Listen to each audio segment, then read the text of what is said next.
Hoje nós daremos continuidade à nossa disciplina de Engenharia de Processos com a aula 28. E nessa aula eu abordarei a simulação de processos na síntese de processos. Já na aula de hoje, nós daremos continuidade falando também sobre a parte de software, de desenvolvimento de software para engenharia de processos, mas aqui com enfoque na parte de simulação, no que diz respeito à representação na forma de modelos e na forma de métodos de solução para o processo em desenvolvimento. Tá? Então falaremos um pouquinho sobre a síntese de processos utilizando simuladores. Tá? Então, como os simuladores podem contribuir para essa parte do desenvolvimento de um novo processo, a estrutura de um simulador de processos, tá? Porque muitas vezes a gente precisa de um simulador dedicado, então a gente tem que construir um simulador com uma estrutura já bem desenhada. Os parâmetros importantes da simulação, que então o simulador ele vai ter que estar apto a receber essas informações para poder calcular essas variáveis de resposta, e também falarei um pouquinho sobre um exemplo de desenvolvimento que eu vivenciei no final da aula para a gente entender um pouco mais como a gente pode trazer essa parte de simulação para a síntese de processos, certo? Bem, inicialmente é importante a gente diferenciar já aqui e definir que a abordagem de simulação de processos na parte de análise, ela é diferente da abordagem utilizada na parte de síntese de processos. Tá bem? Então, os simuladores eles têm um papel diferente, eles então têm um objetivo diferente de acordo com o que você está avaliando, tá certo? Então, só para a gente diferenciar aqui e ter isso claro, na síntese de processos, normalmente, que é o que nós vemos aqui, o simulador ele vai ser utilizado para fazer a predição do cenário para as melhores configurações de processo. Certo? Então, principalmente em relação à topologia do processo, em relação à esquematização dos equipamentos no fluxograma, a determinação do número de estágios de separação, do número de reatores, tá certo? Então, ele vai ajudar e vai direcionar nesse sentido na montagem e especificação das etapas do processo. Enquanto na análise, que é o que nós vimos lá na disciplina de análise e simulação de processos, lá o nosso intuito é realizar a avaliação das condições operacionais para a determinação das melhores condições, tá certo? Então, quando a gente já tem um processo colocado em prática, nós queremos verificar a melhor temperatura para maior conversão do reator, ou a razão de refluxo de uma coluna para purificação com menor consumo energético. Então, nós temos essa grande diferença aqui que a gente tem que levar em consideração e ver, então, entender que são coisas distintas, tá?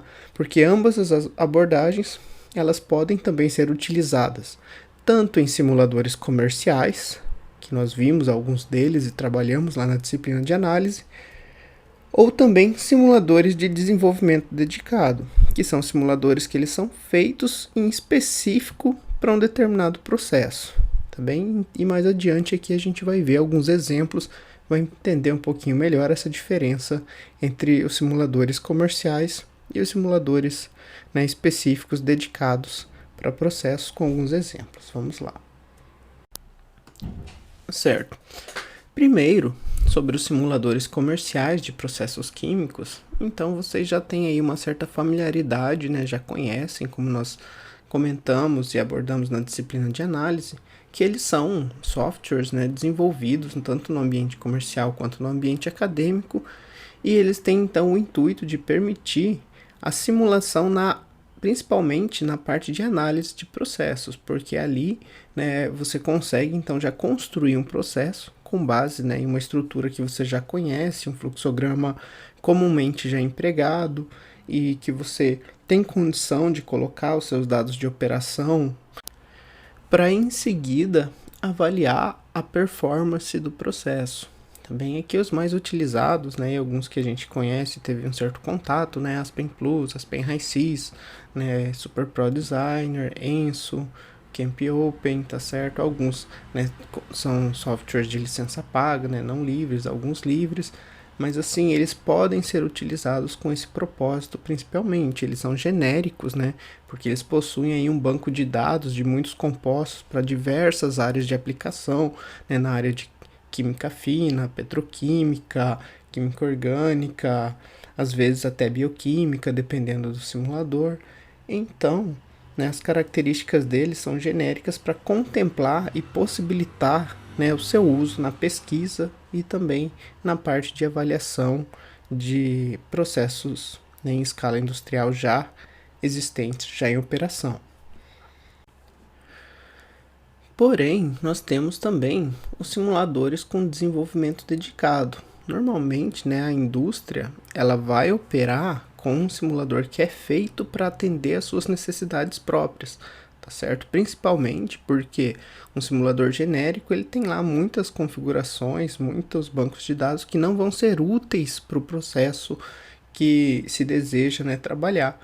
Então isso acaba ocupando memória, tornando, né, o software mais lento se você tiver essa quantidade enorme de opções a mais que você não precisa. Então é muito mais vantagem e até por questão de adaptação, caso existam modificações no processo, que você tenha um software dedicado, também. Então esses simuladores eles são criados por empresas de desenvolvimento de softwares específicos para determinados processos industriais. Também, então, cada área, cada setor da indústria pode ter aí uma parceria, pode ter uma empresa cliente que desenvolve então esse software para que ela possa fazer o controle e o monitoramento do processo lá na sala de controle, tendo acesso então a tudo que está acontecendo no processo em tempo real. Alguns exemplos, tá? Eu trouxe aqui para mostrar para vocês. Um deles, muito conhecido principalmente aqui na nossa região, então é um software, né, o SPA da Soteica, é uma empresa que tem também uma filial no Brasil e que desenvolve softwares para indústrias, né, para simulação, modelagem, otimização, e ela atende principalmente o setor, né, de usinas de açúcar e álcool. Também, então, se vocês forem lá no site da Soteica, vocês vão ver os produtos deles que eles desenvolvem, né? Posso deixar o link depois no Moodle para vocês também. Mas, por exemplo, esse software ele é desenvolvido principalmente para a indústria de açúcar e álcool e eles têm, então, um simulador que permite aqui construir, né, o fluxograma do processo e à medida que, né, você clicar em cada um dos equipamentos, você vai ter acesso, né, às condições de processo, as variáveis, né, que estão sendo medidas pelos sistemas de instrumentação, né, em tempo real de cada etapa de operação, tá bem? Então, por exemplo, aqui a gente pode ver as colunas de destilação lá da usina, temos os tanques, né, as dornas de fermentação, temos vários tanques e trocadores de calor, né, aqui a gente pode ver provavelmente a caldeira, né, com a chaminé aqui de exaustão dos gases. Esse monte de linhas vermelhas podem ser as tubulações de vapor da indústria. Nessa corrente de linha azul pode ser aqui a água que é alimentada na caldeira, tá certo? Turbinas para a parte de cogeração, se existir, né, a parte, os evaporadores. Então a gente tem, né, toda uma distribuição do layout da planta construída de forma dedicada. Aí basta, né, você verificar qual é o arranjo de cada usina e adaptar, né, montar o seu software para que ele atenda aquela configuração. Mas basicamente, então, essas empresas elas se especializam em um dado setor, em um dado segmento da indústria para que ele possa, né, se fortalecer e melhorar cada vez mais o seu simulador naquela área. E aqui também um outro exemplo, tá, que eu, né, tive a oportunidade de conhecer e acompanhar e já vi, né, ser feito dessa maneira em mais de uma indústria do setor de produtos da soja, tá certo? Óleo de soja, né, óleo degomado, óleo refinado, farelo de soja, né, entre outros, né, a utilização do PCS7, que é um software desenvolvido pela Siemens, né, você até consegue ver essa identificação aqui no supervisório, que ele é então estruturado e produzido para atuar e trabalhar no processo de produção de óleo de soja, né? Desde a moagem da soja até a extração, né, produção de farelo e várias outras etapas que podem estar lá contidas no processo. E aqui eu trouxe algumas imagens, algumas telas de um supervisório, tá, de uma indústria de óleo de soja, né? Então nós podemos ver aqui que, na verdade, né, esse acompanhamento em uma única tela ele é bem difícil, né? Não tem como a gente ver, fica tudo muito pequeno, é ruim. Por isso que a tela da Sotei a gente vê, e provavelmente a interface geral ela também é distribuída em várias telas. Então na sala de controle nós temos, né, várias telas que nós chamamos de supervisórios, que contém, né, em cada uma certa quantidade de etapas do processo, mostrando as variáveis, né, de controle e as variáveis de medição que a gente consegue, né, acompanhar no processo e que estão a todo momento refazendo cálculos e simulando o desempenho da indústria. Tá bem? Então nós temos aqui, por exemplo, né, a alimentação aqui do extrator. Então nós temos aqui, né, em verde, né, um extrator rotativo, para o qual é alimentado, né, também o solvente, o hexano, e o óleo da soja ele é extraído, tá certo? E aqui o farelo, né, depois o que sobra, né, porque o óleo e a soja saem por outra etapa, o farelo ele cai aqui, digamos que um secador chamado dessolventizador, que na verdade, além de umidade, tem o objetivo de remover o solvente que resta no farelo, para que ele possa ser recirculado e reaproveitado no processo, e também o farelo saia, né, descontaminado de qualquer solvente, para que ele possa depois ser vendido também como subproduto da indústria de óleo de soja. Aqui nós temos, nessa segunda interface, as torres de resfriamento, né, em verde, aqui mostrando então provavelmente a temperatura, né, a vazão de ar de cada uma das torres, vazão de água, de alimentação, né, alguns tanques de armazenamento de água também do processo.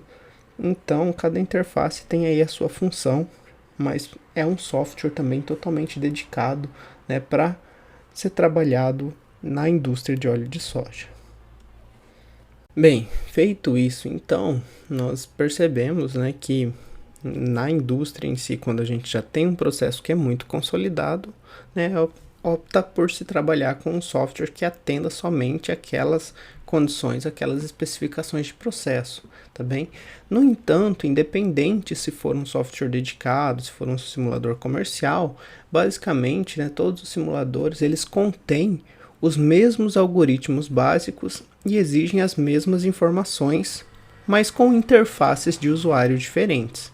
Também, então, todo simulador vai ter lá os seus modelos, as suas equações de balanço de massa, de balanço de energia, cálculo de equilíbrio, né, correlações de controle. Então, né, basicamente o que muda principalmente é a interface. E atualmente os simuladores de processos eles são construídos com bibliotecas de subrotinas ou modelos, que são normalmente, né, esses modelos mais genéricos, desenvolvidos em linguagem de programação, Fortran, C++, VBA, né, contendo também algoritmos para a solução de equações, porque daí os modelos eles vão compor, né, uma série de equações algébricas ou álgebra diferenciais que precisam então ser solucionadas por meio de algum solver, né, que esteja ali pré-programado e à disposição do simulador.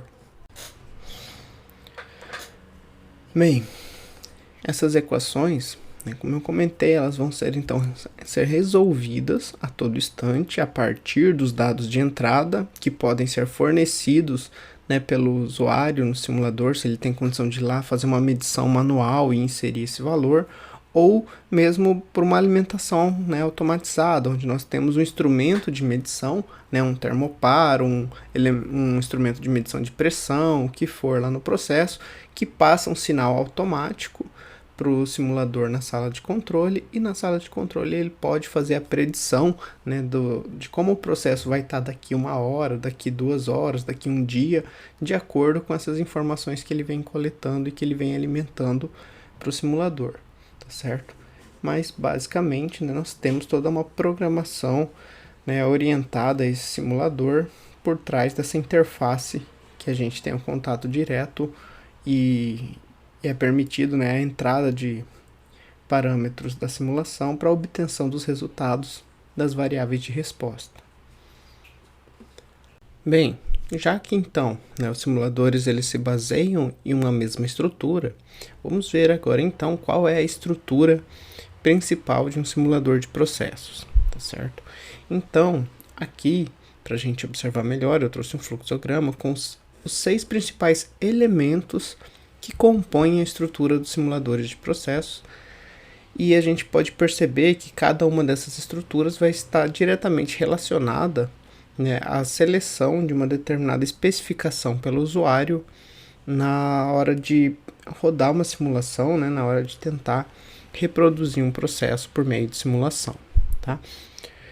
Bem, então, basicamente, os simuladores eles precisam ter um banco de dados, tá certo? Então, esse banco de dados vai trazer aí os compostos, os componentes que a gente pode estar selecionando já para facilitar a construção da simulação, e associado a cada componente existe um banco de propriedades também.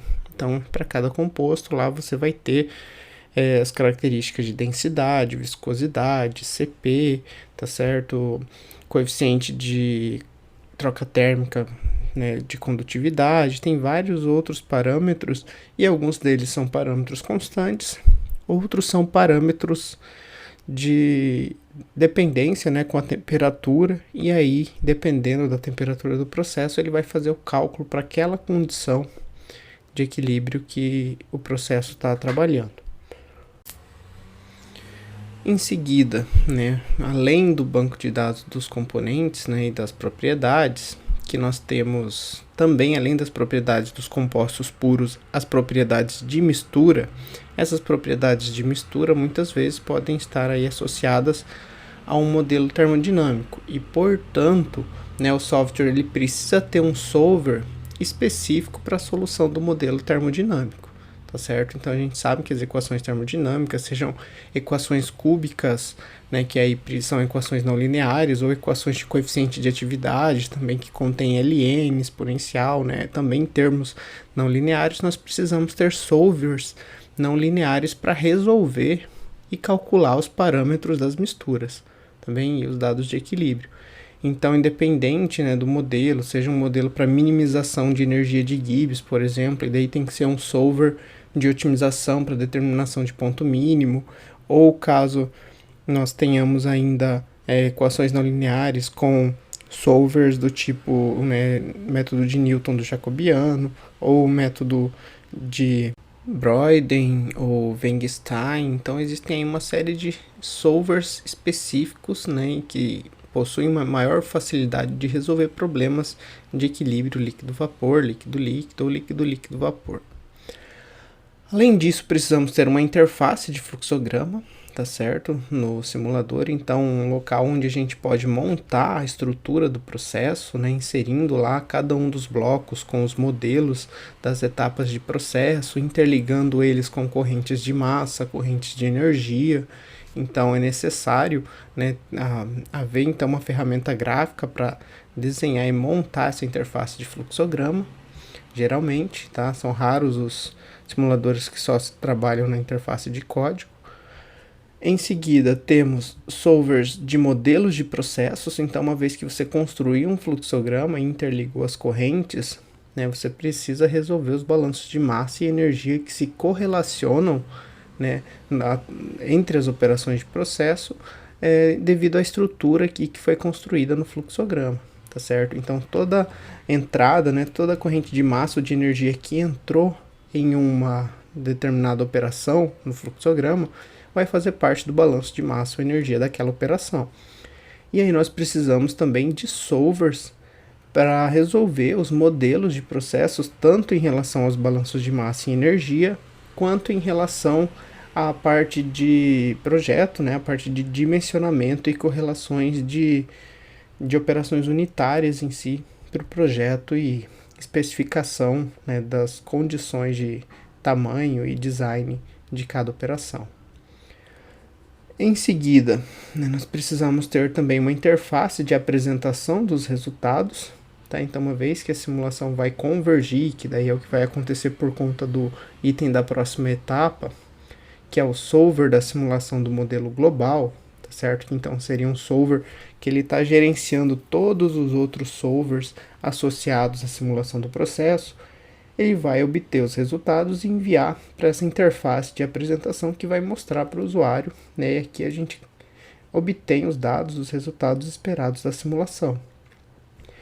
E esse solver do modelo global ele está se comunicando, portanto, com todas as outras etapas do processo, porque ele precisa de todos os inputs para montar, né, e construir um modelo maior que contém todas as equações e todas as soluções obtidas nas etapas anteriores, tá bem?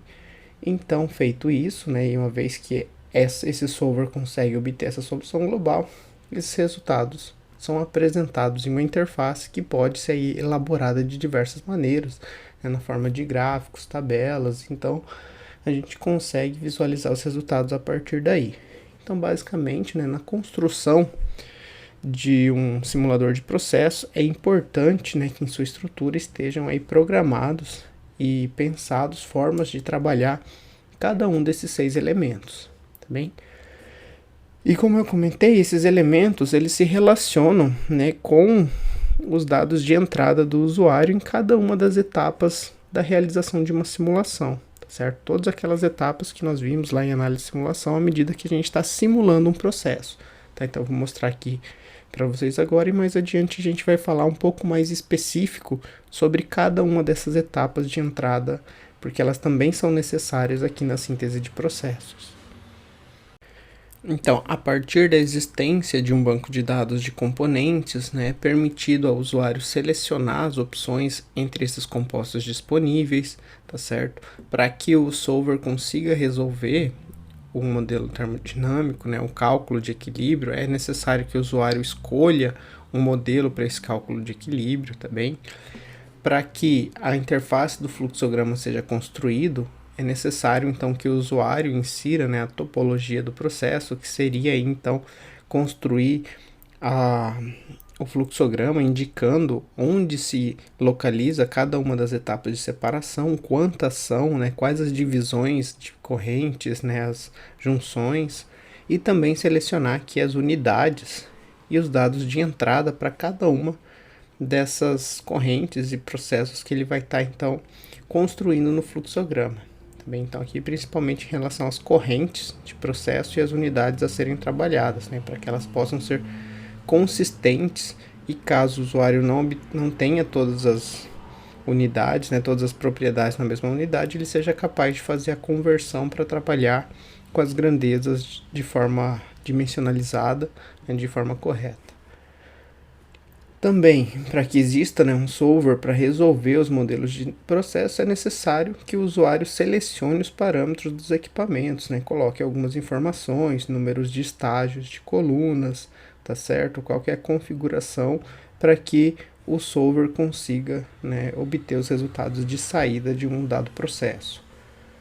Também, o usuário em alguns softwares tem a opção de selecionar quais são os dados que ele quer como resposta e qual a forma que esses dados são apresentados, tá certo? Eles são apresentados na forma de relatório, tabela, gráfico, tá bem? E também selecionar um critério de convergência, tá certo? Muitos simuladores já têm um critério de convergência, né, padrão, que pode ser mais genérico e útil para muitos casos, porém pode ser que o usuário também possa alterar isso ou alterar até o método, né, o algoritmo do solver, se o simulador disponibilizar mais de um, e rodar a simulação para obter todos os resultados, todos os parâmetros de saída de um modelo. Bem, então vamos ver mais em específico agora cada uma dessas etapas de especificação do usuário que são necessárias aqui na síntese de processos. Bem, primeiro sobre a seleção dos componentes do processo, né, dos compostos.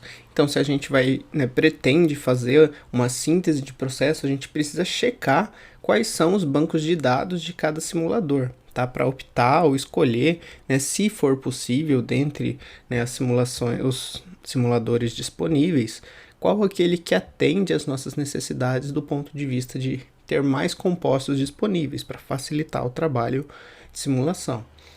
E todos os componentes do processo, né, em estudo têm que ser, né, obtidos, né, e estar disponíveis para simulação, tá certo? Mesmo que eles sejam compostos inertes, tá bem? Mas nós precisamos ter também os reagentes, os produtos, subprodutos, utilidades e resíduos também. Então, até na parte de tratamento de efluentes, tudo que é adicionado, tudo que é gerado e precisa em alguma etapa depois ser tratado, também, se disponível, melhor também, porque mais robusta e mais confiável vai ser a nossa simulação.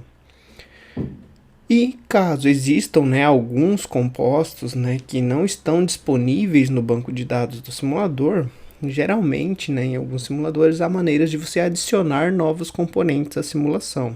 E, portanto, né, você vai especificar o nome, forma estrutural, você pode especificar propriedades desse composto. Também alguns simuladores, né, exigem que você faça isso do zero. E alguns simuladores, eles permitem que você selecione uma molécula similar, né, pelo menos de características físico-químicas similar, e você faça a especificação das propriedades conhecidas, substituindo o dessa molécula similar, e que você não obter, você pode manter da molécula similar, porque daí as chances de você ter algum erro em relação a isso são menores. Bem, também, selecionados os compostos, deve-se selecionar os modelos de propriedades físico-químicas, tá certo? E essa é uma das etapas mais importantes de uma simulação, também porque se você não escolher de forma, né, correta ou representativa o modelo, né, ideal para o sistema em estudo, né, os resultados simulados que você vai obter, eles não vão ser precisos e confiáveis. Também, então é necessário escolher, né, fazer uma pesquisa, né, bibliográfica bem ampla, né, ver os trabalhos, os artigos que estudam esses sistemas para pelo menos ter um direcionamento de um modelo que consegue representar bem na sua faixa de temperatura e pressão, né, os cálculos de equilíbrio, os cálculos de propriedades físico-químicas. Tá bem?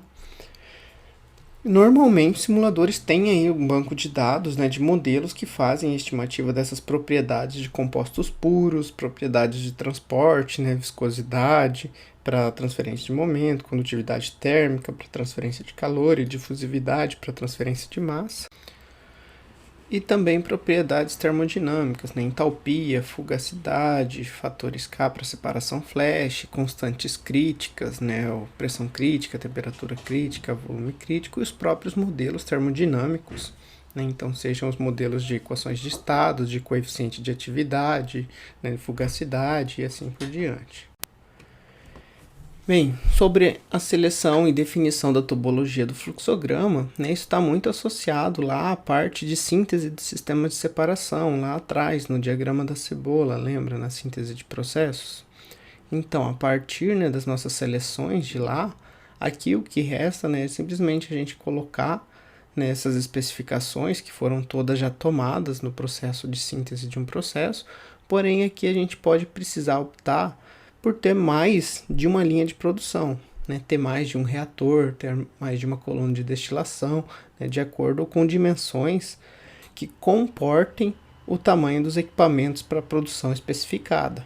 Também isso a gente só vai descobrir, né, se a gente fizer os balanços de massa e fizer uma pesquisa de campo a respeito das dimensões permitidas, né, e dos equipamentos disponíveis para a indústria que a gente está montando.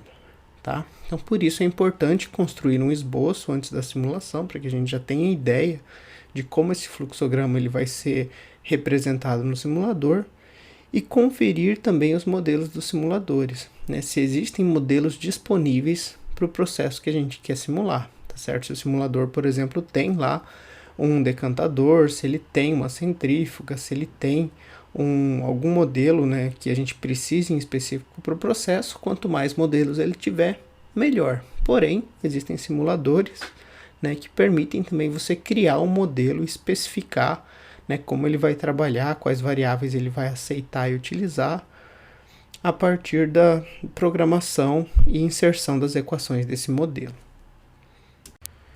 Também na construção, né, para facilitar o entendimento dos resultados e o trabalho com o simulador, é necessário que na hora de construir esse fluxograma na interface gráfica, as correntes de processo e os equipamentos eles fiquem numerados sequencialmente na ordem que são adicionados, né, porque daí na hora de analisar os resultados eles vão estar relacionados às correntes e aos equipamentos que você nomeou, que você especificou no fluxograma. Então, se você colocar isso de uma maneira, né, mais lógica e de uma maneira ordenada, você consegue daí entender melhor os seus resultados na parte de interpretação que vem a seguir, tá bem? E também deve-se tomar um certo cuidado ao construir os processos nos quais operações contínuas e embateladas se conectam, tá certo? Por exemplo, né, se a gente construir a simulação de uma indústria de açúcar e álcool, né, a etapa de fermentação acontece em batelada. E para a gente, na prática, né, isso é um rodízio de bateladas que está a todo momento descarregando. Então a gente tem que encontrar ali uma vazão que represente o quanto é carregado na batelada e o quanto é removido para colocar um reator que represente de forma contínua com as outras etapas isso lá no processo. Bem, porque senão a gente pode acabar ficando com os balanços, né, desalinhados, e é necessário lembrar que na hora a gente precisa ter vários reatores que representam, né, vários fermentadores que representam essa etapa, para que as etapas seguintes, né, tenham essa quantidade produzida disponível, tá certo? Alguns simuladores até permitem, né, essa mistura entre operações, mas alguns eles não permitem, e daí você precisa transformar o processo batelada, né, em um processo pseudo-contínuo, para que você consiga, né, ter os seus balanços ali interligados. Certo. Temos também a definição das propriedades de entrada dos equipamentos. Também, então, é muito comum, principalmente nos simuladores sequenciais, que a gente especifique as condições das correntes de alimentação, para que após os cálculos, né, de balanço de cada etapa, ele pegue os resultados de saída de uma para usar como entrada da próxima etapa, tá bem? E daí as principais especificações são composição, vazão, tá certo? Mássica, volumétrica, molar, fração de vapor, temperatura e pressão, tá certo? E lembrando que às vezes algumas apenas são necessárias porque o restante é calculado pelo equilíbrio, tá? Você não precisa especificar tudo, porque senão seu sistema pode ficar super especificado de acordo com o simulador. Em alguns casos é importante também, caso o seu processo tenha correntes de reciclo, né, você estimar alguma vazão para essa corrente, porque se você não colocar nenhum resultado, nada nessa corrente, ele vai adotar tudo como zero normalmente, daí o processo de convergência pode não acontecer ou ser dificultado. Então, normalmente, né, a saída que a gente encontra é simular o processo com a corrente de reciclo desconectada, e o resultado que a gente obtém para essa simulação com a corrente de reciclo desconectada, a gente utiliza como chute inicial, reconectando o reciclo e tentando fazer a simulação convergir com a corrente de reciclo, tá? E caso exista mais de uma fase na corrente, né, em condições de equilíbrio, líquido-líquido, líquido-vapor, às vezes é necessário mais informações serem especificadas, tá certo? Se você tem a composição global da corrente, ou se você tem a composição só da fase líquida, só da fase vapor, tá certo? Então é uma atenção maior que a gente tem que ter, né? Até também quando a gente está trabalhando com sólidos, outras propriedades podem ser necessárias. Bom, especificadas então as condições das correntes, né, nós precisamos também selecionar os parâmetros dos equipamentos, tá? Então, normalmente o simulador ele não é capaz de resolver os problemas de dimensionamento e projeto diretamente, tá certo? Ele não vai fazer uma escolha por você de qual trocador de calor vai ser utilizado ou qual o tamanho da coluna de destilação em relação ao número de estágios, porque ele não tem como fazer uma varredura completa sobre as suas possibilidades, tá certo? Por exemplo, o número de estágios de um processo de separação para uma coluna ele pode variar ali de 2 a 100 estágios, então, né, cada estágio e cada número de estágios tem uma combinação ali enorme de condições de qual estágio de alimentação, razão de refluxo, eficiência de estágios, então fica inviável, né, o simulador conseguir determinar isso para você. Então você precisa fazer algumas escolhas, tá certo, em relação ao tamanho, em relação ao tipo de processo de separação, para que daí ele consiga fazer o dimensionamento em cima disso, tá? E da forma de se realizar uma simulação, em alguns casos nós podemos até dividir em 2 níveis nos quais uma simulação de processo pode ser realizada. Tá bem? Então, digamos um primeiro nível naquele onde o número de dados mínimos são fornecidos para que apenas os balanços de massa e energia eles sejam resolvidos. Tá? E os resultados de saída também são propriedades, e parâmetros dos balanços de massa e energia. E um segundo nível no qual o simulador é utilizado para fazer o máximo de cálculos possível do projeto, considerando também daí questões de tamanho, questões de área, questões de comprimento, tá certo? Então, nesse segundo nível, ele consegue, né, resolver e obter resultados mais diversos, porém ele requer também mais dados de entrada que o primeiro.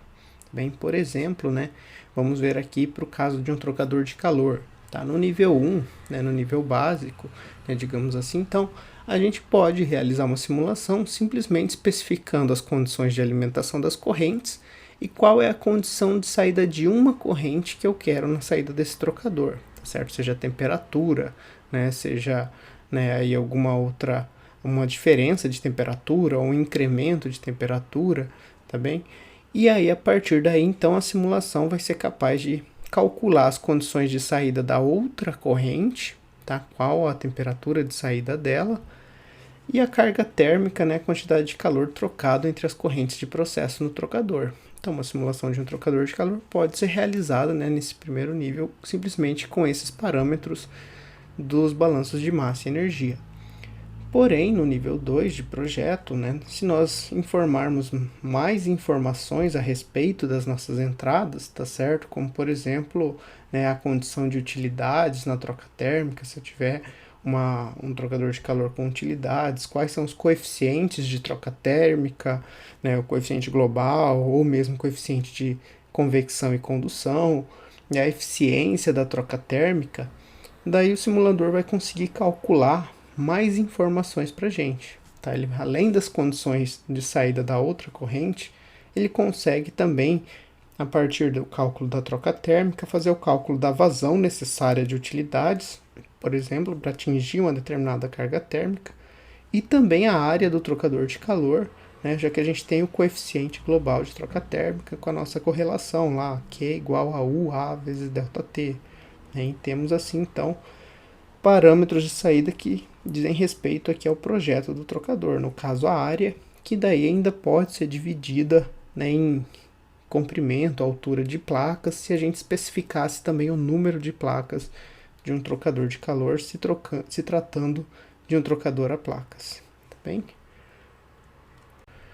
Bem, continuando aqui com as nossas informações de entrada, né, nós podemos também selecionar os dados e as opções de apresentação dos resultados, tá certo? Então, há várias maneiras aí de exibir os resultados de uma simulação, tá? Primeiro, a gente deve filtrar por quais são os resultados que a gente quer realmente ver e que importam para a gente, tá? Existem, por exemplo, dados de correntes intermediárias do processo ou certos valores que ele pode calcular de entropia, de vazão volumétrica, alguns parâmetros que muitas vezes não são muito necessários para as etapas posteriores, o que a gente quer para a análise econômica do processo. Então, daí a gente foca e especifica que a gente quer como resultado só o que realmente importa.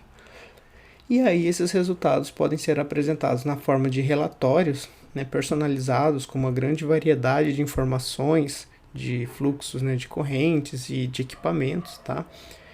Também diagramas, né, e gráficos, né, ou seja, o diagrama de entalpia temperatura, por exemplo, lá na integração energética, os perfis de temperatura, composição, pressão ao longo de um reator PFR, ao longo de uma coluna de destilação, ao longo de um leito fixo, tá certo? Então a gente tem ali, consegue observar melhor, a partir desse perfil, se o resultado é o que se espera, se o perfil se comporta, né, de acordo com aquilo que a literatura, né, espera e com o que a gente deseja de resultado para o processo.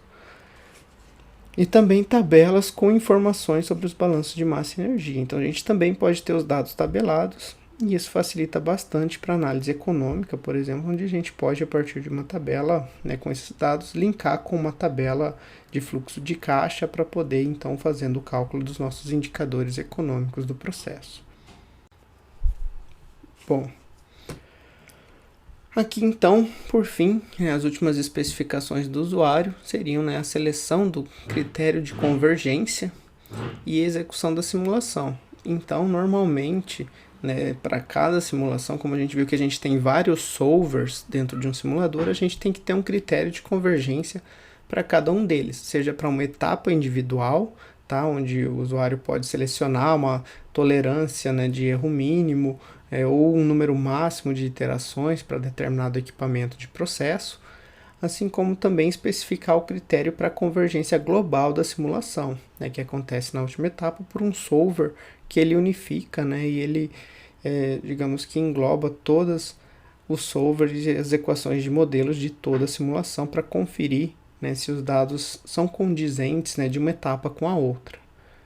E os resultados só são confiáveis, claro, quando a gente tem os nossos critérios de convergência satisfeitos, né, na saída da simulação, né, nos resultados de saída. Então, se a nossa simulação não consegue atingir esses critérios, os resultados provavelmente eles podem ter aí grandes erros associados, né, não fechar os balanços de massa e energia e assim por diante. Então, a gente só tem a confiabilidade quando os critérios de convergência, né, eles são obtidos após a simulação. Legal? Agora eu vou mostrar para vocês, né, alguns trabalhos que eu desenvolvi aqui na área de simulação para síntese de processos, né, mostrando um pouco como foram utilizadas algumas dessas etapas que eu mostrei para vocês na síntese de um novo processo utilizando técnicas de simulação. Certo, então eu trouxe aqui para mostrar para vocês a simulação que eu realizei no meu projeto de pós-doutorado, onde eu estudei, né, a síntese de um novo processo para a produção de bicarbonato de sódio a partir de sulfato de sódio. Então, é uma rota que ela não é muito conhecida e amplamente explorada, né, exige um certo sigilo, né, e uma certa falta de informações a respeito dessa rota. Então, para que a gente pudesse validar os nossos resultados experimentais, né, que haviam outras pessoas também trabalhando no projeto, a gente precisava, né, de um simulador para conferir, né, os cálculos termodinâmicos e os cálculos de balanço de massa e energia, de forma a conseguir fazer também um scale-up desse processo da escala de laboratório para a escala industrial. E a partir daí, então, né, eu comecei a pesquisar sobre os simuladores que poderiam ser úteis, né, e normalmente, né, por ser muito utilizado e ter uma grande variedade de recursos, né, eu pesquisei e vi que o Aspen Plus ele poderia ser trabalhado para a nossa simulação, uma vez que ele contém modelos, né, de mistura e de reação com tanques de cristalização, que é o principal processo que acontece, né, por ser uma reação de caráter, né, de cristalização, com modelos termodinâmicos também disponíveis para os compostos que a gente ia trabalhar, amônia, água, sulfato de sódio. Então, nós tínhamos, né, à disposição os compostos no Aspen Plus, e também os modelos, como o modelo NRTL para eletrólitos, que permitia, então, a estimativa das propriedades de todos os compostos, assim como das reações envolvidas na etapa de cristalização.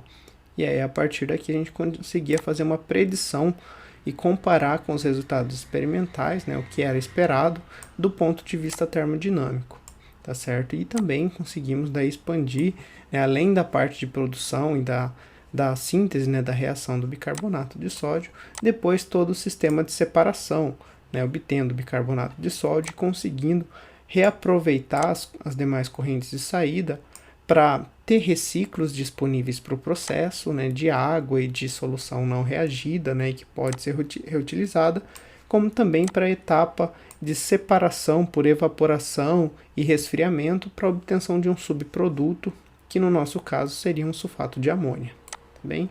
Então, né, vejam que o Aspen permitiu a gente trabalhar com essa simulação para que a gente conseguisse ter, né, os resultados, né, confrontados com os dados experimentais, e isso foi muito válido na grande maioria dos casos. Claro, existiam aí condições de processo nas quais, né, a simulação falhava e não conseguia fazer uma predição boa, mas existiam também intervalos de temperatura, composição e pressão que o simulador, né, ele era realmente muito condizente com os dados experimentais, e a partir dali a gente conseguia fazer o projeto, fazer o scale-up, o dimensionamento desses equipamentos para uma posterior avaliação econômica da implementação dessa rota de processo.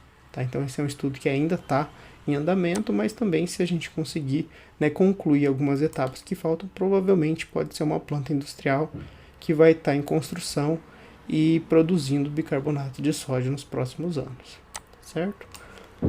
Bom, vou mostrar um outro caso de estudo que está em desenvolvimento agora num projeto de IC com alguns alunos para a gente ver a simulação de processos mesmo aqui na parte de síntese, tanto de uma simulação quanto de um simulador em si.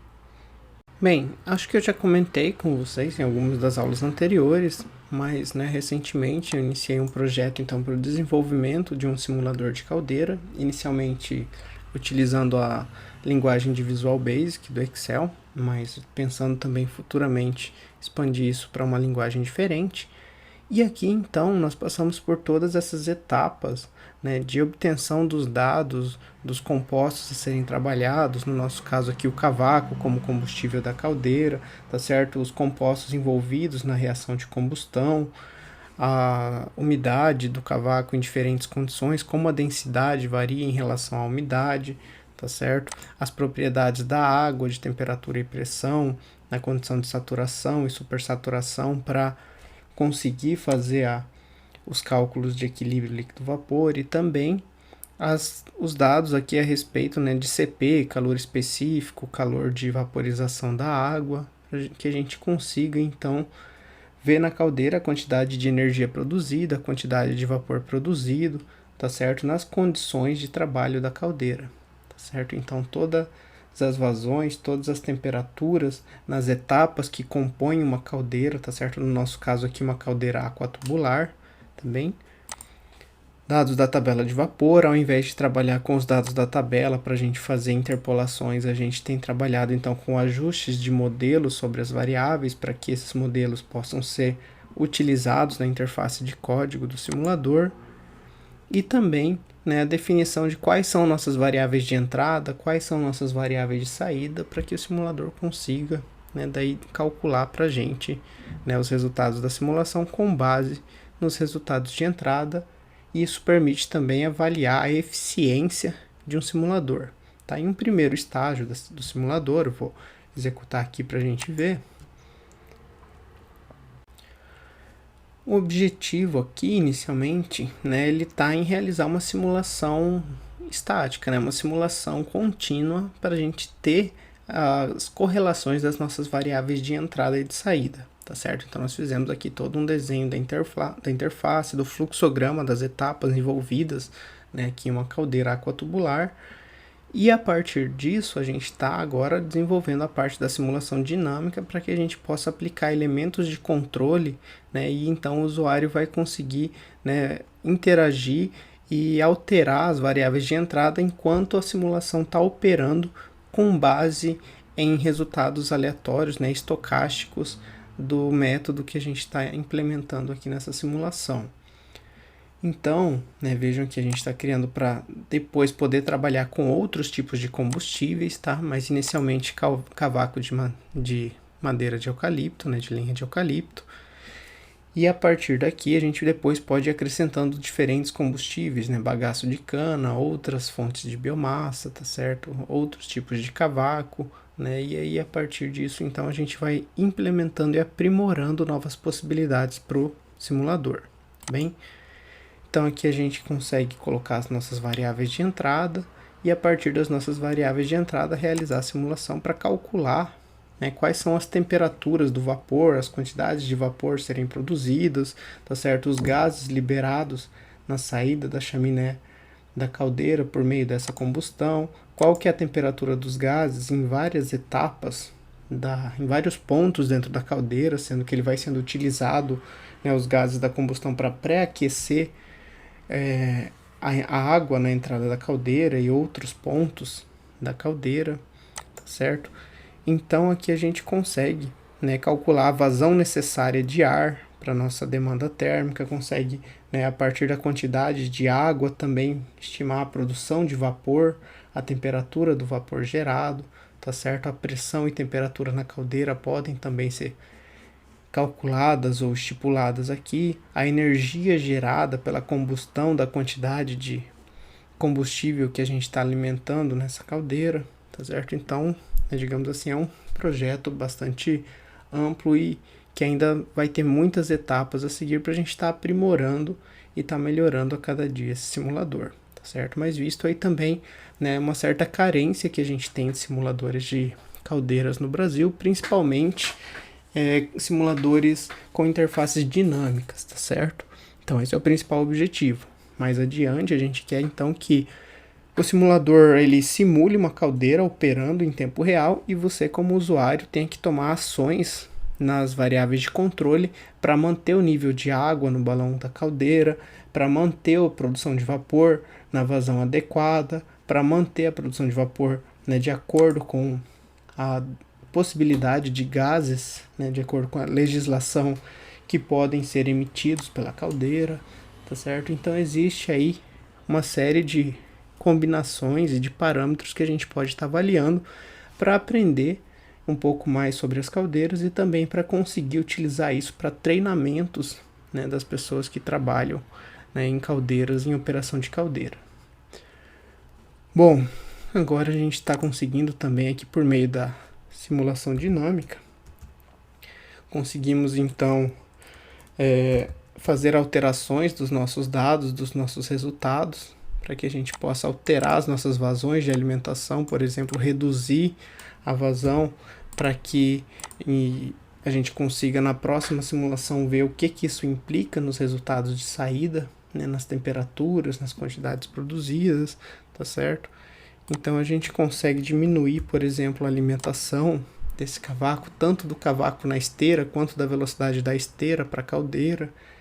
Então existem muitas correlações aqui, tá certo? Tanto que é possível fazer uma disciplina só para estudar e trabalhar, né, a parte de simulação de caldeiras, né, de operação de caldeira junto com simulação a partir desse software. Então, né, vejam que é outra possibilidade que a gente pode utilizar se a gente está trabalhando a síntese de um processo, tá certo? Usar o Excel, então como uma planilha que contém a nossa fonte de dados, tá? E utilizar o VBA com a programação que nos traz a interface do simulador. Tá? Na nossa próxima aula prática eu vou mostrar para vocês um exemplo disso, eu vou ensinar vocês a fazer um pouquinho, né, dessa interface e conseguir então fazer algumas alterações aqui no VBA. Pra, caso vocês queiram, vocês podem implementar isso no projeto de vocês, tá? Mas não é uma obrigação. Vocês podem ficar só na planilha do Excel mesmo, tá? Mas vocês vão conseguir ver então e aprender um pouco sobre essa possibilidade que a gente tem à disposição, tá certo? Bem, essa interface, também como eu comentei, tem então que ser possível de receber as suas variáveis de entrada, tá certo?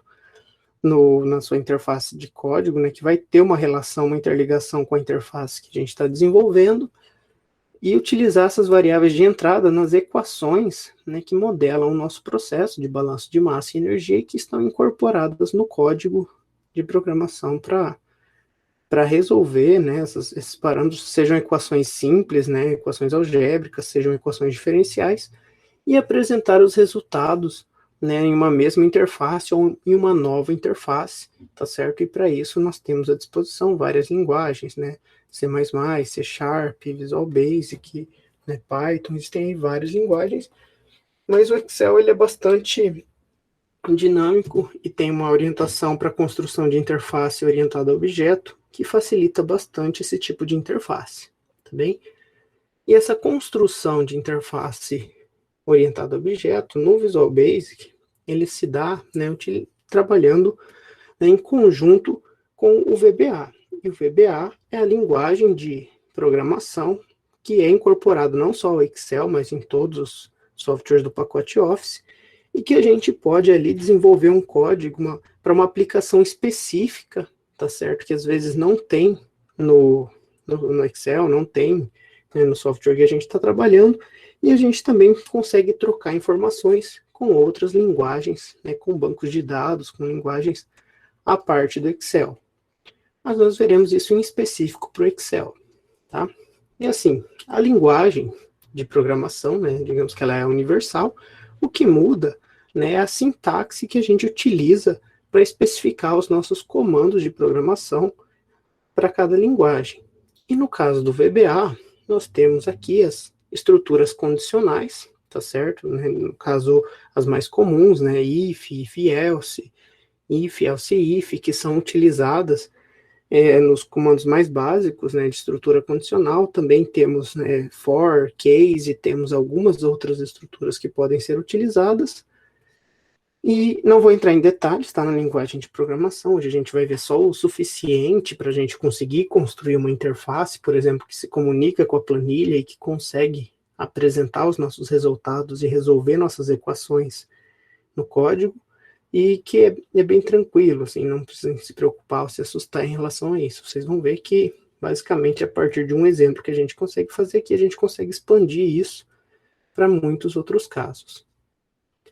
Bem, e além das estruturas de condicionais, temos também as estruturas de repetição, né, for, while, né, do. Então, as estruturas que são normalmente utilizadas também em outras linguagens, né, com as sintaxes aqui apresentadas. E se vocês quiserem aprender um pouco mais sobre as aplicações e os usos dessas funções de programação no VBA, né, inclusive na videoaula eu vou colocar um card aqui, tá, para o vídeo, se vocês quiserem verificar, mas lá no canal eu deixei à disposição o curso de Excel, que eu ministrei em conjunto com o Centro Acadêmico, e nas 2 últimas aulas do curso nós vemos vários exemplos de VBA e de aplicação dessas funções de programação na linguagem do Visual Basic. Tá? Então, a partir do link, se vocês procurarem lá no canal, vocês podem ver alguns exemplos de aprender a utilizar essas funções no Visual Basic.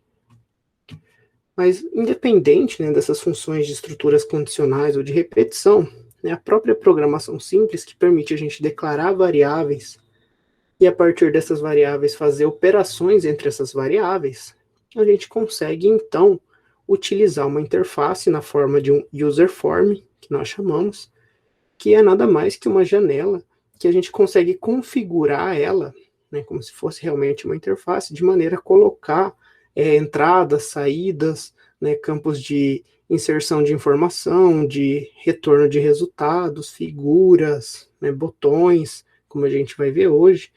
E aí a gente consegue, então, construir algo iterativo, né, e dinâmico, que, no caso aqui da simulação de processos, a gente consegue dar as nossas entradas para os balanços de massa e apresentar os resultados de saída, né, seja para os balanços de massa, seja para os balanços de energia. Aqui alguns exemplos para vocês verem, né, de alguns processos, alguns casos que eu já fiz a simulação e construí no Excel. Nós temos, por exemplo, aqui um balanço de massa com reciclo, tá, com algumas informações disponíveis, com algumas janelas de entrada, tá, o desenho do processo, né, um botão de execução, onde aí a partir das informações que nós colocamos aqui nos campos de entrada, né, os cálculos são feitos na interface de código e os resultados são apresentados depois que a gente clica e pede para resolver, então, os nossos balanços. E nós podemos fazer isso, né, para um processo individual, para vários processos, né, digamos que a gente consegue ter uma janela com 5, 6 etapas de processo, se não couber, né, se ficar pequeno, a gente pode dividir em várias também e clicar um botão para ir passando para as outras interfaces, tá certo? Então, existem aí várias possibilidades. Aqui um outro exemplo, está trabalhando também com outras janelas do tipo, né, seleção de compostos em lista, seleção de opções, tá certo? Por exemplo, aqui, para o uso de equações de estado, né, termodinâmicas. Então, a gente informa algumas informações sobre o nosso processo, sobre o nosso composto, né, nossa mistura que a gente está avaliando, escolhe as unidades que a gente quer trabalhar e consegue resolver para determinar, né, propriedades termodinâmicas a partir dessas equações programadas em código. E por conta de algumas delas serem equações cúbicas, né, a gente precisa de um método numérico também programado para obter os resultados dessas equações. Aqui um outro exemplo, tá, de um processo de balanço de massa também, que eu comecei a trabalhar agora na disciplina de fundamentos, e que nós temos, então, uma interface construída com dados especificados, onde, dada uma base de cálculo, você consegue, então, executar, né, clicando aqui em um botão de cálculo e obter os seus resultados das suas vazões de saída em cada uma das correntes de processo, certo? Então, vejam que a partir disso a gente consegue montar inúmeras possibilidades de interface para realizar os nossos cálculos. E se a gente fizer um cálculo errado, se a gente, né, quiser mudar um valor de entrada, se a gente tem a interface pronta, basta a gente entrar com outra base de cálculo e ele recalcula tudo que a gente tem no processo dali em diante. tá? Bom, e para a gente aprender, né, digamos que no Visual Basic, a criar uma interface, a trabalhar isso, tá, que pode ser útil aqui para o processo de vocês, pode ser útil futuramente, né, onde vocês forem trabalhar, seja o setor que vocês estiverem, uma apresentação e uma planilha que trabalha com User Forms, ela sempre é mais atrativa e acaba, então, mostrando um certo destaque em relação, né, a quem trabalha apenas na planilha de cálculo convencional. Então, é interessante a gente aprender isso e levar isso adiante. Não só no caso aqui do exemplo, tá certo? A gente pode, por exemplo, no projeto, né, de vocês, eu não exijo que vocês usem um simulador, ou que vocês usem, né, façam toda uma programação para simulação do processo de vocês. Uma planilha no Excel, né, mostrando todos os cálculos e linkando todas as células, né, partindo de valores iniciais, querendo ou não, é uma simulação. Então, né, simplesmente a planilha de Excel de vocês, com os balanços de massa e energia, já seria suficiente. Mas se vocês, né, gostarem e decidirem talvez tentar trabalhar e montar a interface de vocês, por exemplo, com o VBA, a gente pode tentar, e é uma opção aí que vocês conseguem, tenho certeza, também. Tá?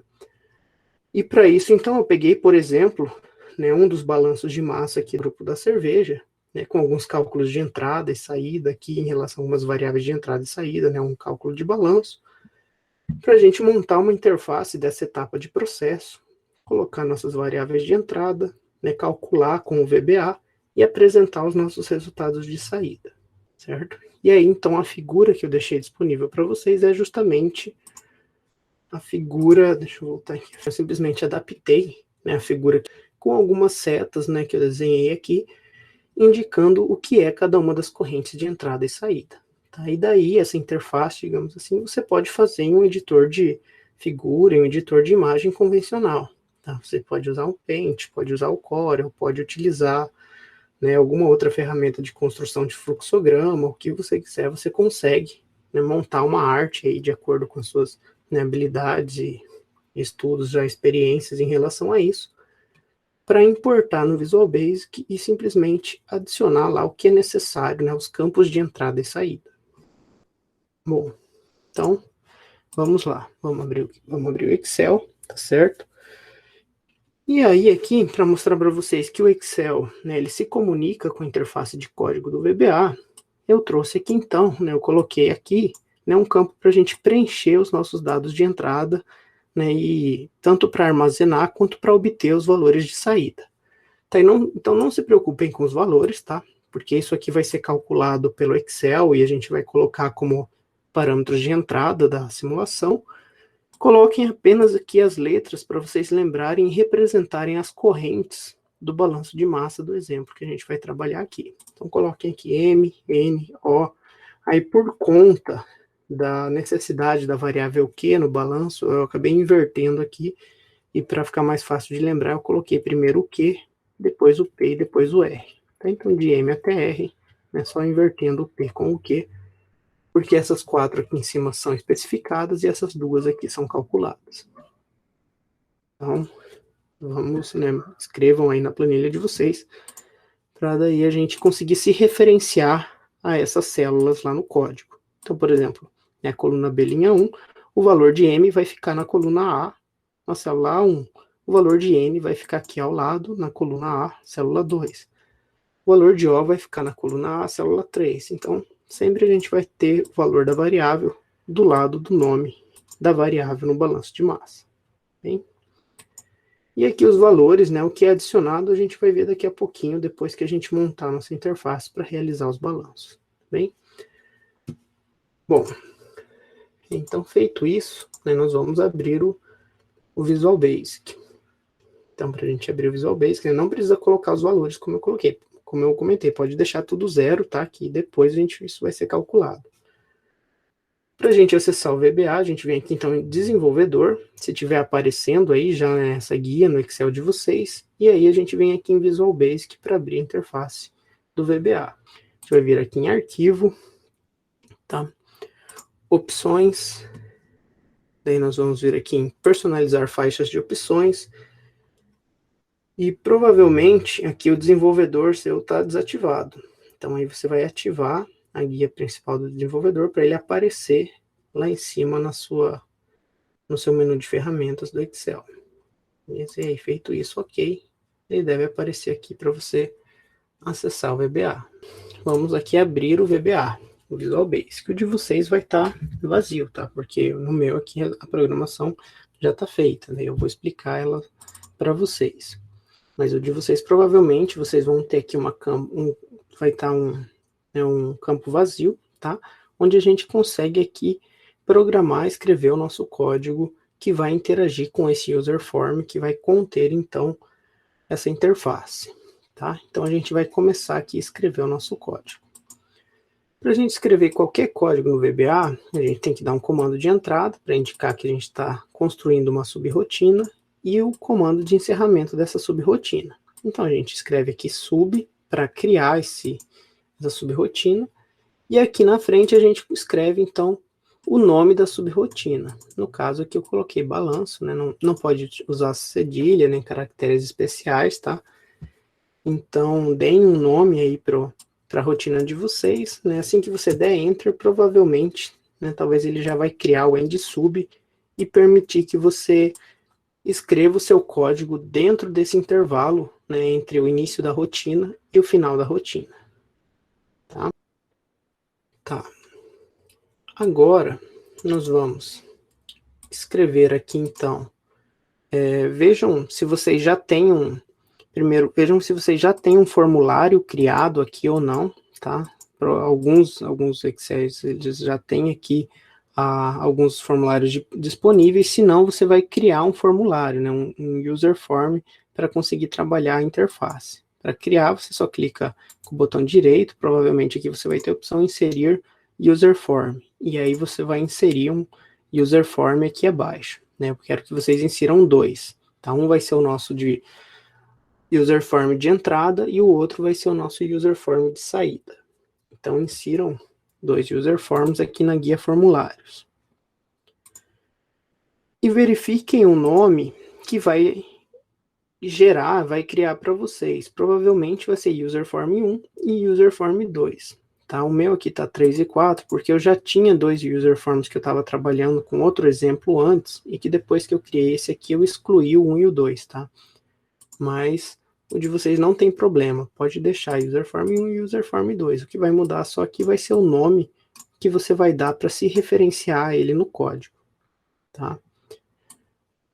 Então, feito isso, nós vamos aqui colocar o comando dentro da nossa estrutura de código para a gente mostrar o primeiro userform, que é o userform de inserção dos resultados, que no caso de vocês, se vocês criaram, né, do zero, vai ser o userform 1. Então, a gente usa aqui o código userform1.show, tá?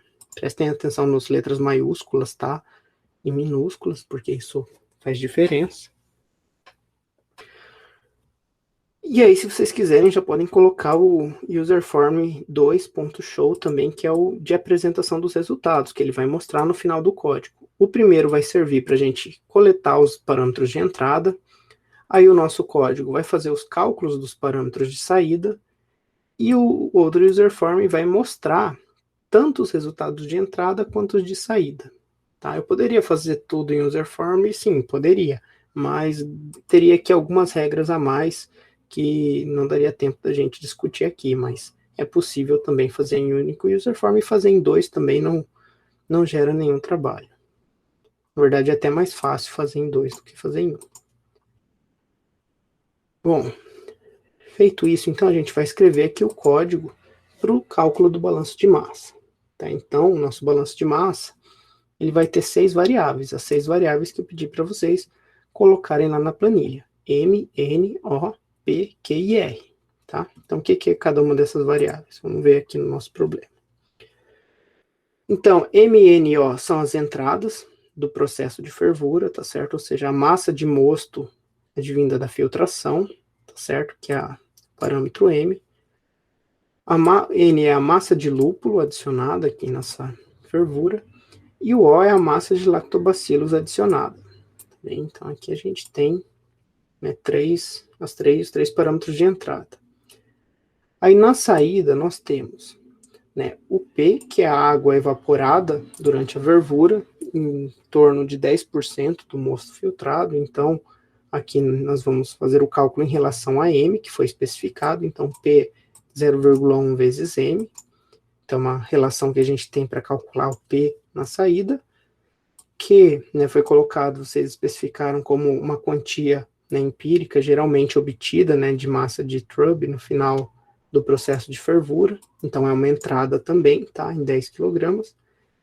E a massa resultante da fervura, digamos que vai ser obtida do balanço de massa, que entra menos o que sai nas outras correntes, né, a água que evapora e o Truby, sobra como a sua massa resultante da fervura R. Bem, então não se preocupem com os valores, tá? Só para a gente entender, então, o que são cada uma das nossas variáveis. E a gente declara variáveis do tipo real no VBA com o comando dim. E aí, na frente, a gente coloca o nome de cada uma das variáveis separando por vírgula. Tá? Então, dim, m, n, o, p, q, r. Tá? Em seguida, nós vamos para o balanço de massa. Aqui no balanço de massa, aqui eu vou colocar, né, digamos, eu coloquei um comentário, tá? Só para a gente ver que é o balanço de massa. Então, para a gente fazer um comentário no código, no VBA, a gente coloca, né, um apóstrofo aqui. E ele não tem função nenhuma no código, é simplesmente um comentário para lembrar para a gente o que está sendo programado daqui para baixo. Tá? Assim como a gente faz lá no Python, faz em outras linguagens de programação. Bem, e aqui a gente vai dizer, então, como é calculado, como é determinado cada uma das nossas variáveis. Tá? Então, M, ele vai ser o valor contido na célula A1, lá da planilha. N vai ser o valor contido na célula A2. O vai ser o valor contido na célula A3. Q vai ser o valor contido na célula A4. P ele é calculado, né, como 10% de M. Então, 0,1 vezes M. Né, usa em ponto, porque a linguagem do VPA usa ponto como separador de decimal. E uma vez determinado P, o balanço de massa nos dá R como sendo M mais N mais O, menos P menos Q.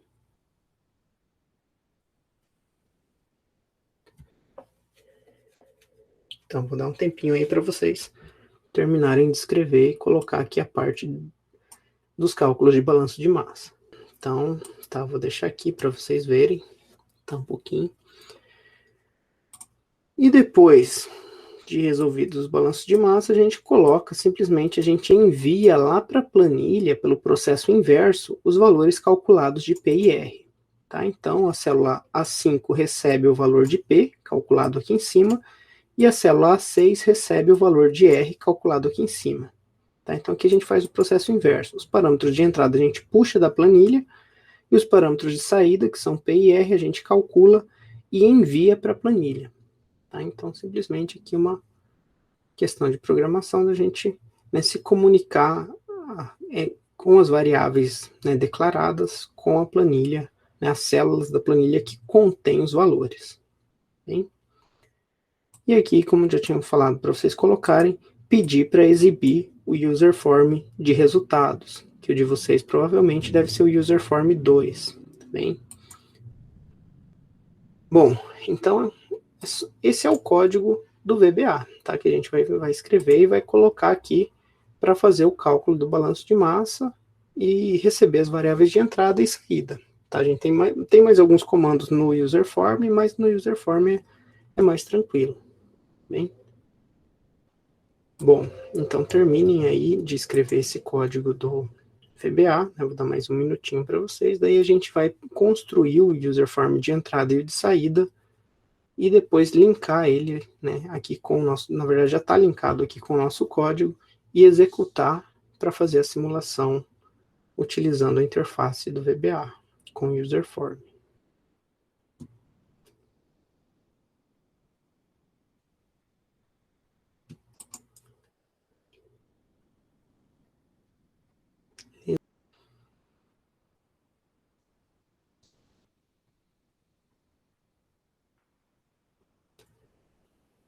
Bem, quem já terminou o código aqui, pode dar 2 cliques aqui, vir aqui para o user form 1, né, o user form de entrada de vocês, que a gente vai começar a construir a nossa interface de entrada de dados, tá? Então, no meu aqui já está aparecendo, mas eu vou fazer do 0, 1, tá? Junto com vocês para a gente ver como a gente monta isso aqui. Então, eu vou inserir um novo, tá? Vou aumentar ele aqui só para caber, tá? A nossa imagem, pode aumentar ele um pouquinho aqui, né? Acho que esse tamanho tá bom. Na verdade, a figura não vai caber, assim, ela é maior do que o user form, mas a gente tem ali uma opção de ajustar a figura ao tamanho do user form, tá? Então, tá. Aqui a gente, então, criei um user form, a gente vai selecionar a figura que eu pedi para vocês baixarem. Então, para isso, a gente vai vir aqui, né, procurar aqui em Picture, tá? Que, clicando aqui no VBA, ele abre essa caixinha aqui do lado pra gente, a gente procura ali, então, Picture, e a gente vai pedir aqui, clicando nesses 3 pontinhos aqui do lado, para inserir uma figura no nosso user form. Então, procurem aí no de vocês. Talvez a figura, se a figura não aparecer, você tem que vir aqui embaixo e colocar todos os arquivos, tá? Que dependendo da extensão, do formato da figura, ele não reconhece no computador de vocês, dependendo de como tiver, né, o software de abertura padrão também de imagens. Então, selecionem aí a figura e vocês vão ver que ele vai jogar no user form, só que ela é maior que o próprio user form, mas não tem problema. A gente vai vir aqui, ó, na próxima opção aqui embaixo, Picture Size Mode, e usar aqui a função Stretch para ajustar a figura no user form. Bom, então, feito isso, user form, né, que está com a figura contida. E aí o tamanho que você deixar aqui vai ser o tamanho que ele vai aparecer lá na hora que você rodar. Tá? Então, prestar atenção nisso. Vejam que tem vários pontinhos, né, em cima dentro do user form. Não se preocupem, tá? Que na hora da gente rodar, esses pontinhos não aparecem. Eles são só uma forma da gente conseguir se localizar e posicionar melhor os elementos do user form, tá? Como vocês vão ver, a gente precisa alinhar, deixar eles, né, padronizados. Então, dessa maneira, a gente consegue fazer isso melhor. Agora, nós vamos inserir botões de caixa de texto para as nossas variáveis, tá? Como que a gente faz isso? Quando a gente está com o user form aberto, vocês vão ver que tem essa caixinha de ferramentas aqui que permite a gente inserir os botões, inserir as caixas de texto, inserir vários elementos de configuração e seleção de opções no user form. Se você fechou aqui sem querer, não tem problema. Aqui em cima, ó, você clica aqui em caixa de ferramentas de novo e ele abre de novo a opção para você daí conseguir inserir os elementos. No user form de entrada, aqui a gente vai precisar de uma caixa de inserção de texto para cada variável, tá? Então a gente insere, monta o tamanho que a gente quer aqui e daí coloca na frente, né, da onde a gente identificou na figura a nossa variável. E você pode ir inserindo novas, tá certo? Mas se você for inserir novas, você pode ter um problema daí de deixar tudo no mesmo tamanho, tudo meio padronizado. Então, eu acho mais fácil para ficar tudo no mesmo tamanho, dar Ctrl+C, Ctrl+V, tá? E aí você simplesmente arrasta o botão não, a caixa de inserção de texto na posição que você quer.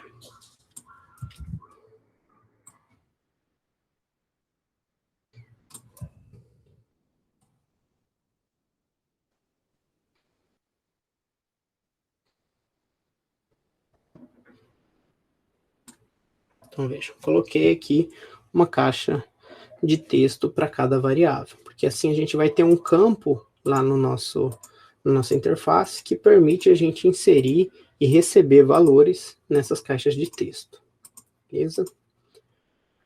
Bom, fora isso, a gente vai colocar também um rótulo, tá? E aí o rótulo eu vou colocar aqui como sendo o nome da nossa etapa de processo, tá?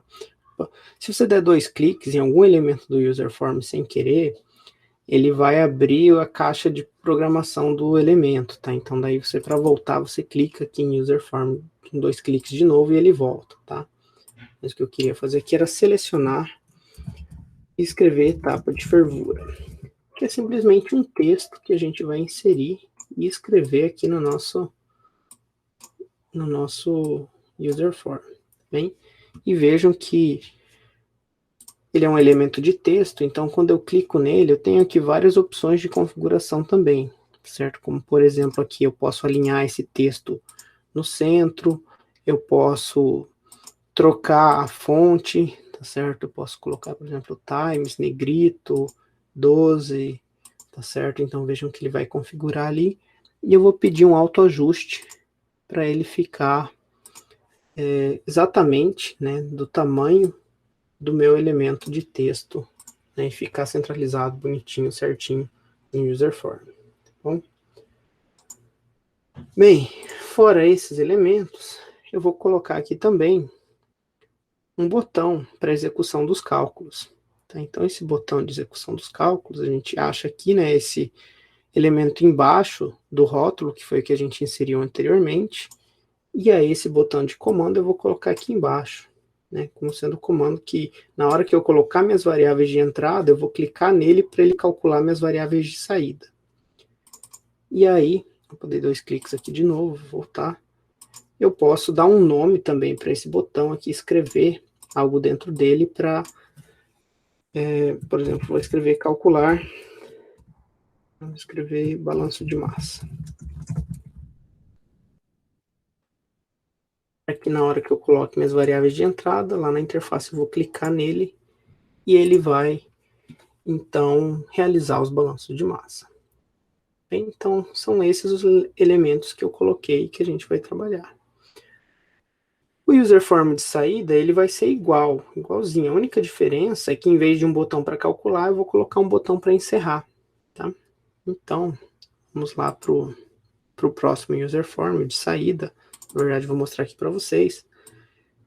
Ele é configurado da mesma maneira. Eu coloquei o mesmo título aqui em cima, coloquei as caixas de texto no mesmo lugar e aqui coloquei um botão também, mas é um botão que permite fechar, para eu não ter que encerrar clicando aqui ou não ter que encerrar de outra maneira. Então eu poderia usar para outras coisas, por exemplo, abrir outro user form com esse botão, tá certo? Mas a gente vai colocar ele aqui só com o intuito de fechar a nossa simulação. Tá? Então o segundo vocês podem criar da mesma maneira que o primeiro. Tá? Então, e aliás, se eu não me engano, deixa eu ver aqui, eu vou criar um novo. Vou criar um 2. Vou importar a figura aqui de novo.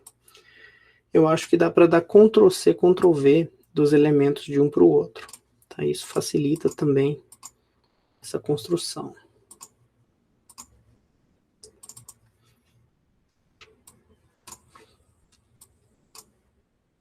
Vou inserir a figura. Vou dar o stretch, né, para ajustar no tamanho do user form. E aí aqui, deixa eu ver, vou segurar Ctrl e vou segurar os elementos que eu vou repetir. Na verdade, eu vou repetir todos, daí eu venho e troco o nome do botão só. Vou colocar aqui, vou dar um Ctrl V, e ele permite, né, inclusive, que eu arrastar para alinhar melhor. Eu esqueci de selecionar um botão, uma caixa de texto. Vou colocar ela manualmente aqui mesmo. Beleza? E aí o botão do segundo eu vou colocar aqui só como encerrar simulação.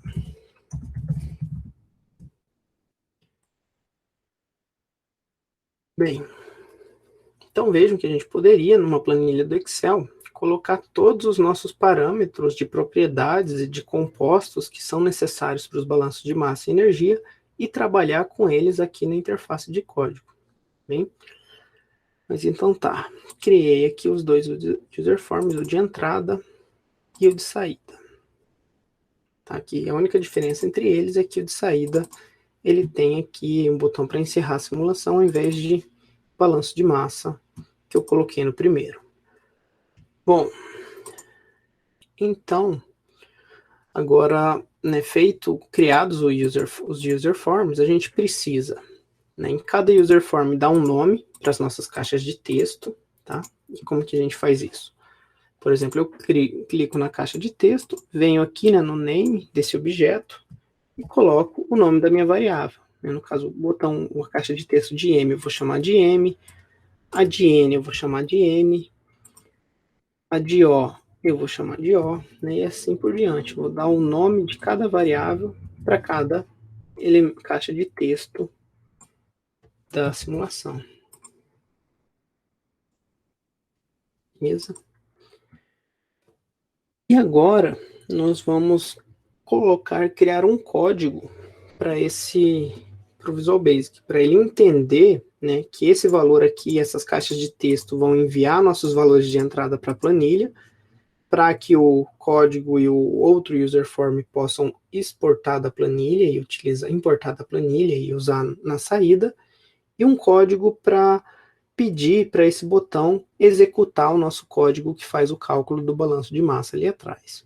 E como que vai ficar esse código então? Deixa eu abrir ele aqui para copiar para vocês. Aí. Deixa eu abrir aqui no meu. A gente dá 2 cliques em cima do user form, tá? E pode ser que você tenha aqui algumas rotinas já abertas, que por você dar 2 cliques em algum elemento, como eu comentei anteriormente, ele já tenha criado para você escrever, mas quando você saiu ficou vazio, tá? Então você pode deletar e apagar tudo isso. O que importa é você colocar no user form 1 um comando para executar executar um determinado comando quando você clicar no botão 1, que o botão 1 esse já é o nome do botão que ele criou ao você inserir ele no user form, tá? Você colocar ele aqui, ele já entende que isso aqui é o command button 1, né? Então, inclusive se você der 2 cliques nele, ele já permite você escrever aqui dentro o que você quer que ele faça, tá? Então, o que ele vai fazer? Ele vai enviar para a célula A1 o valor que tiver no elemento de caixa de texto M, por isso que a gente nomeou as caixas de texto. Vai enviar para a célula A2, ou seja, a célula A2 vai receber o valor que tiver no elemento N, que é a caixa de texto N.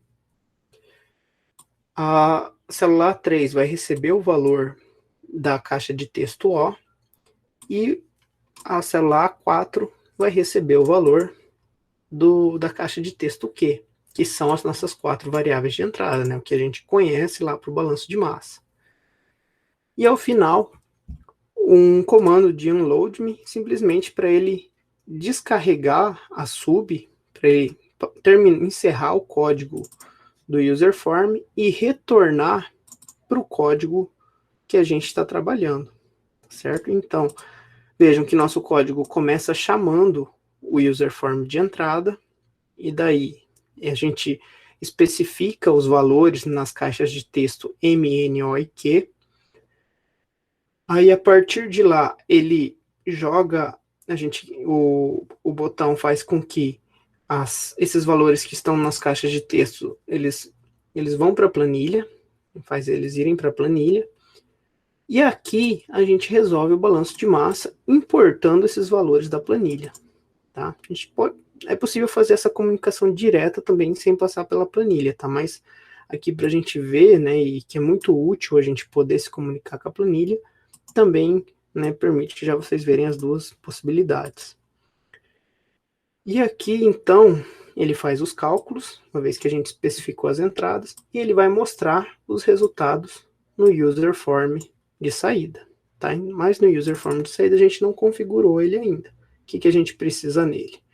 Dar um nome para cada caixa de texto novamente, então a gente pode dar os mesmos nomes, tá? Sem problema. Aqui a caixa de texto M, aqui a caixa de texto N, aqui a caixa de texto O, aqui a caixa de texto P, aqui a caixa de texto R, e aqui a caixa de texto Q. E daí o que a gente vai programar nesse user form de saída? A gente vai programar que ele mostre os resultados. Tá? E como que a gente faz ele mostrar os resultados? Né? Se a gente der 2 cliques em cima do user form, ele já permite a gente especificar um código para o que ele vai fazer quando ele for executado, né, ele vai fazer automaticamente. Então, o que ele vai fazer?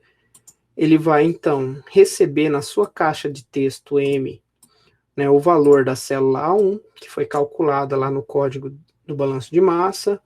Na caixa de texto N, né, ele vai receber um valor, né, que também foi calculado e que está lá na planilha, né, e para todos os outros da mesma forma. Esse comando aqui intermediário que eu coloquei entre um e outro, ele simplesmente converte o valor para duas casas decimais, tá? Porque por padrão ele colocaria ali umas 8, 9, 10 até casas decimais no cálculo padrão do VBA. Aí a gente insere esse comando aqui, pedindo para formatar o valor que aparece na caixa de texto como um valor com duas casas decimais, tá? E eu preciso fazer isso para cada uma das variáveis de saída. E a gente escreve que o botão do formulário 2, né, ou do formulário 4, aqui no meu caso, do user form de saída, ele vai encerrar a minha simulação, né? Ele vai descarregar o user form 4 para ele voltar para o código e o código encerrar, bem? Mas assim, como que a gente sabe que eu tenho que colocar que eu tenho que escrever isso aqui, bota aqui, que eu tenho que escrever esse descarregar dentro, né, desse sub de botão, porque se eu der 2 cliques aqui no botão, ele abre a programação que eu tenho que escrever dentro do botão, tá certo? Então, né, simplesmente, porque dando 2 cliques no user form, ele abre um código para a gente escrever o que vai ser executado quando o user form for executado, for inicializado, e dando 2 cliques no botão, ele abre, né, aqui um intervalo para a gente escrever o que o botão vai fazer para descarregar, tá bem? Então, basicamente, assim a gente programou, né, montou a nossa interface de simulação do balanço de massa. Mas vamos aqui então para o código e executar para a gente ver como ficou, tá? Então aqui a gente tem o nosso código, que ele inicialmente mostra o user form de entrada e recebe os valores nas caixas de texto que nós deixamos disponíveis para isso. Depois ele pega esses valores, calcula os balanços de massa e mostra o user form de saída, tanto com os valores de entrada quanto com os valores de saída. Bem, executar aqui, vamos executar para vocês verem. Então, dou um clique, né, aqui em executar, clico ali no Run, e aí ele vai abrir aqui a minha janela que eu construí, né, a interface que eu construí para realizar esses cálculos. Então, vamos lá. De acordo ali com o balanço de massa, então, que o grupo 1 fez, né, na corrente M, que a gente tem aqui o mosto da filtração, a gente tem 11.350,68, aí vamos colocar ponto, tá? Porque no VBA a gente trabalha com ponto. N igual a 6 kg de lúpulo, O igual a 4 kg de lactobacilos, Q é o que vai restar, né, de Strub, e aí P e R é o que a gente vai calcular com o balanço de massa. Então, coloquei aqui os valores, certo? Veja que eles estão alinhados, né, superior à esquerda, mas lá no elemento de caixa de texto eu posso configurar para ficar centralizado, para ficar direitinho isso daqui também, tá? Então, o botão faz o que mesmo? Ele puxa a rotina do cálculo, ele descarrega o VBA, o userform volta para o código e dá continuidade na rotina que faz o cálculo do balanço de massa. Então, feito isso, veja, ele faz o balanço de massa e exibe o userform de saída, mostrando, então, os valores calculados de P e R, né? Inclusive, daí a planilha vai ter recebido esses valores, porque a gente colocou lá no código que eles são enviados, né, para as células da planilha, e eu posso clicar aqui para encerrar e fechar a simulação. Então, agora se eu quiser, por exemplo, fazer o meu cálculo de novo para o balanço de massa para uma quantidade diferente, por exemplo, o dobro aqui de mosto fermentado, então, de 2.701, por exemplo, aproximadamente, N aqui igual a 12, O igual a 8, e Q igual a 20, né, eu posso resolver os meus balanços, né, o quanto eu obteria aqui de mosto resultante da fervura e de água evaporada para uma receita maior de fermentação, por exemplo. Então, vejam, eu posso né, usar isso aqui pronto para refazer o meu balanço de massa com qualquer base de cálculo. E é basicamente, então, isso que um simulador faz para a gente.